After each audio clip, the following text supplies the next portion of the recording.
সাইয়েদনা ওসমান রাদিয়াল্লাহু তাআলা আনহু কবরের কাছে যখন যেতেন পাগলের মতো কাঁদতেন, কবর দেখলেই কেঁদে উঠতেন। বলা হলো, সাইয়েদনা ওসমান, কবর দেখলেই কাঁদো কেন? তুমি তো জান্নাতি, ওসমান ফিল জান্নাহ, ওসমান তো জান্নাতের অধিবাসী। সাইয়েদনা ওসমান বলতেন, বাইরে দুনিয়ার জীবনে কত বন্ধু বান্ধব খুঁজে পাই, এখানে পাই ওখানে পাই, সব জায়গায় বন্ধু বান্ধব পাই, কিন্তু কবর আলেমে বারজাখ এমন একটা জগতের নাম, সেখানে একটা বন্ধুর সংযোগ হবে না। এই জন্য কান্দি আমি, আমার তো কোনো বন্ধু এই জায়গায় নেই, এই জন্য আমি কবর দেখলে কান্দি।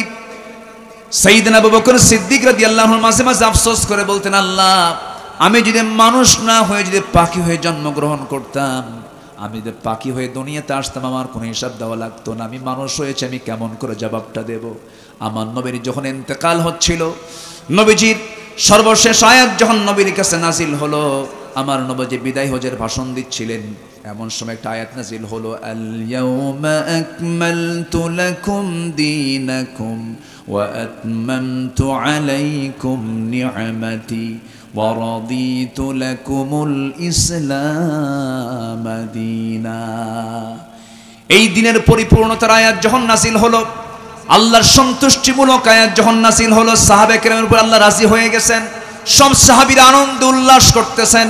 কিন্তু বয়োবৃদ্ধ জ্ঞানবৃদ্ধ অনেক গভীর চিন্তার মানুষ সাইয়েদনা আবু বকর, তার চোখের পানিতে গাল ভিজে যাচ্ছে, তিনি কাঁদতেছেন।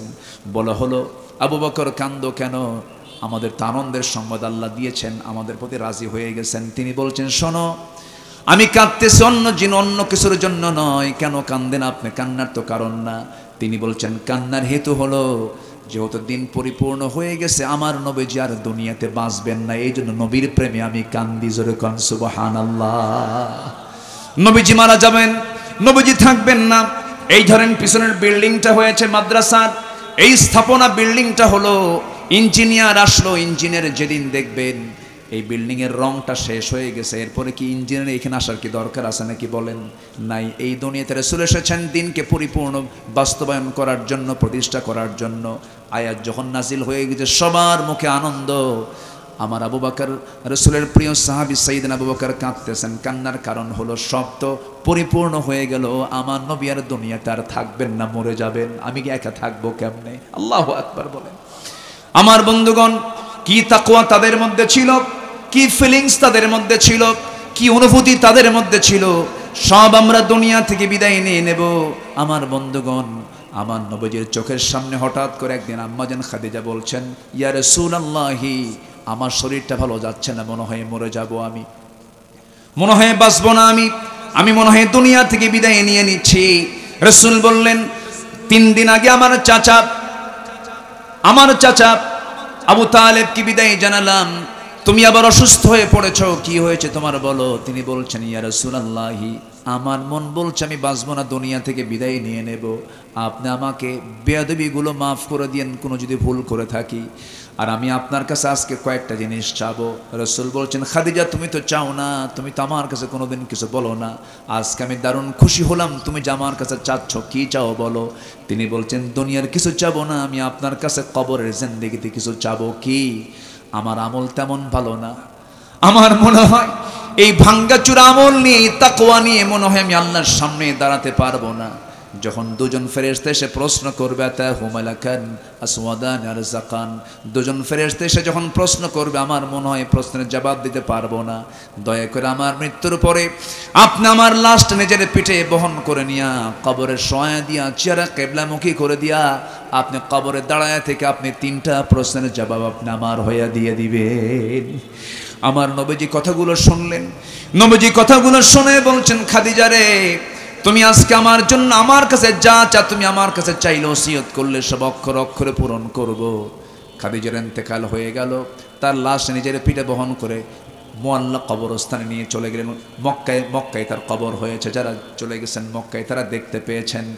নবীজি মক্কার মাটিতে মুআল্লা কবরস্থানে নিয়ে চলে গেলেন, কবরের শোয়া দিয়া কবর থেকে উঠতে নিচ্ছেন, প্রশ্নের জবাব দেবার অপেক্ষা করছেন। আল্লাহ বলছেন, জিব্রাইলকে পাঠায়া দিয়ে বলছেন, জিবরিল আমিন বলছেন, ইয়া রাসূলুল্লাহি, খাদিজার 3টা প্রশ্নের জবাব দেবার জন্য আজকে আপনার কোনো প্রয়োজন নাই, আল্লাহ নিজেই যথেষ্ট হয়ে গেছেন।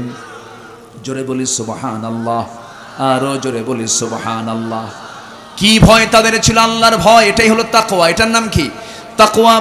ওমর ফারুক রাদিয়াল্লাহু তাআলা আনহু এত বড় আল্লাহওয়ালা ছিলেন, আমার নবীজি যার ব্যাপারে বলেছেন আমার পরে যদি নবুয়তের দরজা খোলা থাকতো লাকানা ওমর, আমার পরে যে নবী হতো নবুয়তের দরজা খোলা থাকলে আমার পরে নবী হতো লাকানা ওমর, আমার ওমর নবী হয়ে যেত।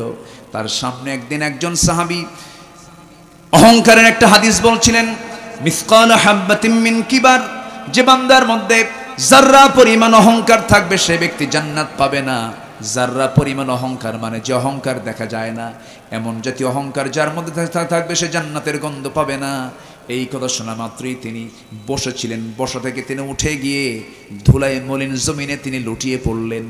গা গোড়া দিচ্ছেন বারবার, গা গোড়া দিতে দিতে গোটা শরীর তার ধুলায় মলিন হয়ে গেছে।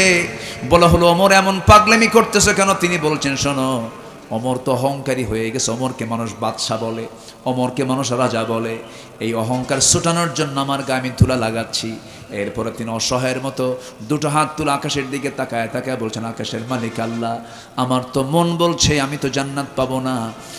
এই গোটা দুনিয়াতে তুমি যত বান্দা সৃষ্টি করেছ, সব বান্দাকে তুমি যদি জান্নাত দিয়ে যদি একজন বান্দাকে জাহান্নাম দাও, আমার মনে হয় সে একজন বান্দা জাহান্নামী যে হবে তার নাম হলো ওমর। চিন্তা করে দেখেন কি নিজেকে ছোট মনে করতেন তারা, এটার নাম তাকওয়া। ওমরে ফারুক রাদিয়াল্লাহু তাআলা আনহু তিনি একদিন রাষ্ট্রের মধু, কিসের মধু?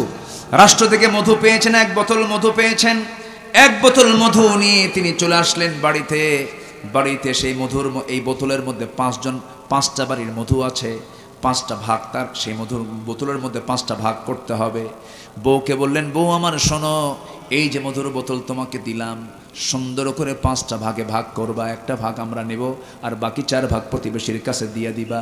সঙ্গে সঙ্গে 3 হাতের মধ্যে বোতল নিলেন। 2-3 মিনিট যেতে না যেতে হঠাৎ করে বলছে, আমার মেয়ে, আমার স্ত্রী, মন খারাপ করো না, মধুভাগের দায়িত্ব আমি তোমাকে দেব না, মধুভাগের দায়িত্ব আমি তোমাকে না দিই আমি অন্যজনকে দিতে চাই। বলুন, কোন স্বামী যদি তার স্ত্রীর সঙ্গে এমন আচরণ করে, বলেন তো কিছু লাগার সম্ভাবনা আছে নাকি? আসতে বলে, এত আসতে বললেন, সবার বাড়ির বউকে রাবিয়া বসছে নাকি? মনে হয় কেউ গন্ডগোল করেই না নাকি? লাগবে কি না? লেগে যাবে। স্বামী স্ত্রীর মধ্যে লাগে না? লাগে তো, সবার মধ্যেই লাগে। লাগলে তো মোহাব্বত বেশি হয়, না লাগলে তো মোহাব্বত হবে না। কিন্তু আমাদের গুলো একটু বেশি করে হয়তোবা। কিন্তু সাহাবে কেরামদের স্ত্রীরা তো, সাহাবীদের স্ত্রী, তাদের একটা আলাদা যোগ্যতা আছে না?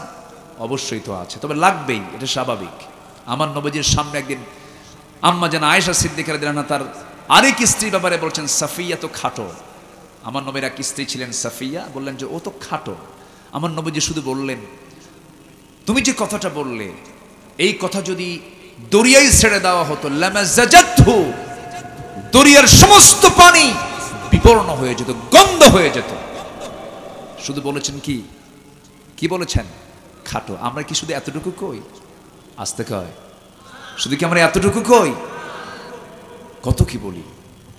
সামনে রমজান আসতেছে, সব ঠিকঠাক করে নেবে জিব্বা। জোরে বলি ইনশাআল্লাহ, জোরে বলি ইনশাআল্লাহ। শুধু বলেছেন কি বলেছেন? খাটো। রাসূল বলছেন, তোমার এই খাটো, এই কথা যদি দরিয়ায় ছেড়ে দেওয়া হয়, দরিয়ার পানি বিবর্ণ হয়ে যাবে। এত মারাত্মক একটা কথা যখন কোথাও আমরা ছেড়ে দেব, আগে ছাড়বো না আগে চিন্তা করব?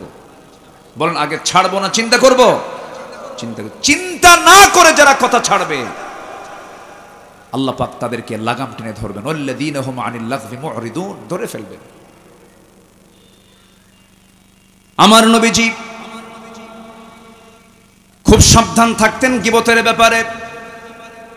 আবার প্রশংসা যদি কেউ তার সামনে এসে করতে চেত, বলতেন তুমি আমার সামনে প্রশংসা করো না। রাসূল বলেছেন, তোমার সামনে কেউ প্রশংসা করতে চাইলে তার মুখে মাটি মারো। কি মারো? মাটি মারো। অহংকার নিয়ে আসা যাবে না, গীবত নিয়ে আসা যাবে না। এগুলো নফসের রোগ। নফস, রূহ, কলব, লেজিসলেটিভ, অ্যাডমিনিস্ট্রেটিভ, ফেডারেটিভ, এগুলোকে কন্ট্রোল করতে হবে। যার হৃদয়টা কন্ট্রোল আছে, যার নফসটা কন্ট্রোল আছে, قد أفلح من تزكى وذكر اسم ربه فصلى। আল্লাহু আকবার বলেন। ওমরে ফারুক বললেন, আমার বউ মন খারাপ করো না, আমি মধুর বোতলটা দিয়ে আমি তোমাকে ভাগ করাবো না। কিচ্ছু বললেন না, একটু মন খারাপ তো হবেই। মন খারাপ করলেন, কিন্তু কিছুই করার ছিল না। তিনি করলেন কি, মধুর বোতলটা নিয়ে আস্তে করে প্রতিবেশীর ঘরে চলে গেলেন। প্রতিবেশীকে বলছেন, আমার প্রতিবেশী এই দিকে আসো, এই বোতলটা ভাগ করো, 5টা ভাগ করো, 5টা ভাগে ভাগ করে নাও। আর 4 ভাগ তোমরা 4 প্রতিবেশী ভাগ করে নেবে। 5 ভাগে ভাগ করে 1 ভাগ তিনি নিয়ে এবার বাড়িতে ঢুকে বলছেন, আমার স্ত্রী, আমি তোমাকে দারুণ বিশ্বাস করি, আমি তোমাকে দারুণ মহব্বত করি, কিন্তু আমার স্ত্রী তুমি মনক্ষুণ্ণ হবে না। আমি তোমার হাত থেকে মধুভাগের দায়িত্ব না দিয়ে মধুর বোতলটা নেওয়ার উদ্দেশ্য হলো তুমি সমান ভাগই ভাগ করবে, ঠিক আছে, কিন্তু মধু তো তরল জিনিস। মধু কি জিনিস বলেন? মধু কি সংখ্যা না তরল? সংখ্যা সমান সমান হয়, তরলকে সহজে সমান করা যায়? সংখ্যা ধরেন ডিম 4টা, ওটা 4টা, ওটা 4টা, এটা হলো, কিন্তু তরল জিনিস তো সমান সহজে করা সম্ভব নয়। এবার তিনি বলছেন, আমার স্ত্রী, আমি তোমাকেই ভাগ করতে দিতাম, কিন্তু পরক্ষণে চিন্তা করলাম এই মধু ভাগ করতে গিয়ে যদি এই মধুর বোতল থেকে যে মধু ভাগ করতে গেছো, তুমি মধু ভাগ করতে যাবে, তোমার হাতের মধ্যে 1 ফোঁটা 2 ফোঁটা অথবা 3 ফোঁটা মধু বেশি চলে আসুক, এটা চাই নাই মনে করে মধুভাগের দায়িত্ব আমরা অন্যের কাঁধে দিয়েছি। জোরে বলে সুবহানাল্লাহ। এটার নাম কি বলেন? জোরে কোন, এটার নাম কি? হ্যাঁ, আমার সাবজেক্ট ঠিক আছে কিনা বলেন? আমি কিন্তু আমার লাইনই আছি, আপনি আপনার লাইনে থাকেন, আমরা এই লাইনই শেষ করে দেব। জোরে বলি ইনশাআল্লাহ, আরো জোরে বলি ইনশাআল্লাহ। সম্মানিত ভাইয়েরা, আমার দিকে তাকান। নাম্বার 2 হলো কোরআনের আলোকে প্রকৃত মুত্তাকি কারা। নাম্বার 2, যারা আল্লাহকে না দেখে ভয় করে, বিনীত হৃদয়ে আল্লাহর নিকট উপস্থিত হয় এবং আল্লাহ অভিমুখে অনুতপ্ত হৃদয়ের অধিকারী হয় যারা।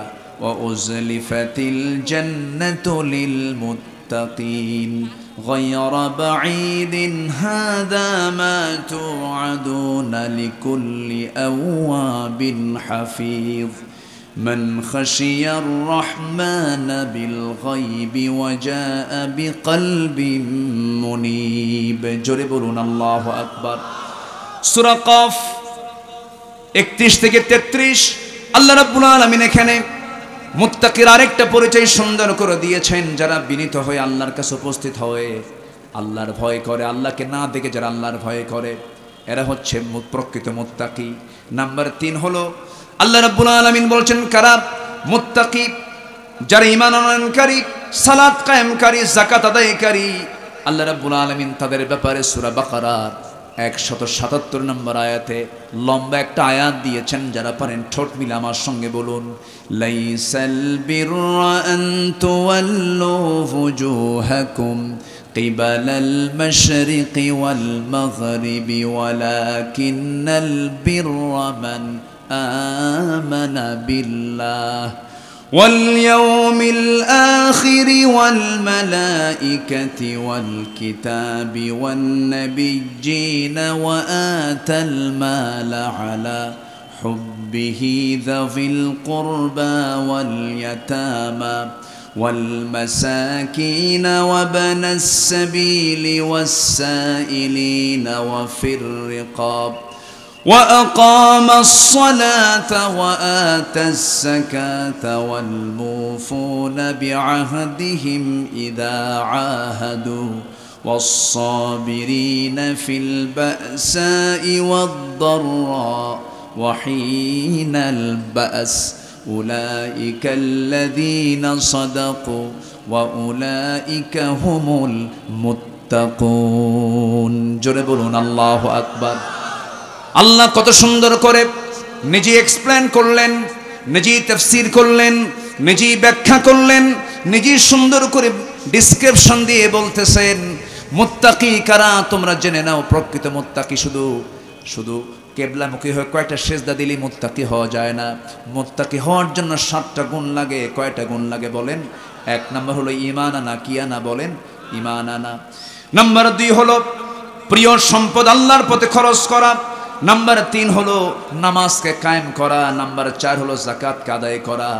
নাম্বার 5 হলো ওয়াদা ঠিক রাখা, নাম্বার 6 হলো ধৈর্য ধারণ করা বিপদে মুসিবতে, নাম্বার 7 হলো আল্লাহ রাব্বুল আলামিন বলছেন যত বিপদ আসুক না কোনো মুসিবতে তোমাকে বলতে হবে ইন্না লিল্লাহি ওয়া ইন্না ইলাইহি রাজিউন। এই গুণগুলো অর্জন করবে যারা আল্লাহ দুটো সার্টিফিকেট দিয়েছেন। 1 নাম্বার বলছেন এরাই হলো সত্যবাদী, এরাই হলো মুত্তাকি। জোরে কোন সুবহানাল্লাহ।